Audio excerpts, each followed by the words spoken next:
Journal டாப்பிக்கில் cash டிஸ்கவுண்ட்னா என்ன, அது எப்படி புக்ஸில் வரும்னு பார்க்கலாம். இப்போ ஒரு செல்லர் வந்து பையருக்கு 60 days டைமில் செல் பண்ணுறாரு. ஓகே, 60 days டைம் அவர் சொல்கிறாரு. ஆனால் 30 daysக்குள்ளே நீங்கள் பேமெண்ட் பண்ணிட்டீங்கன்னா, அதாவது within 30 days, then you get 2% discount அப்படிங்கிறார். ஓகே, அப்படி பே பண்ணிட்டா தென் செல்லருக்கு it is an expenditure, correct. But seller gets money early, அதுதான் முக்கியம். அண்ட் பையருக்கு it is an income. So இதுதான் concept of cash discount.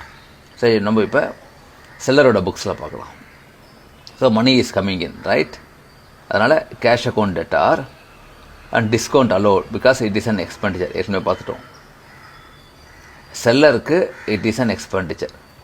Okay, so cash account debtor, discount allowed debtor to debtors account. Okay, இப்போ பையரோட புக்ஸில் கிரெடிட்டாருக்கு is receiving the money, okay, to cash going out, then discount received is a credit entry because it is an income.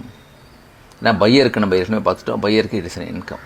ஓகேயா, so இதுதான் journal entry for cash discount.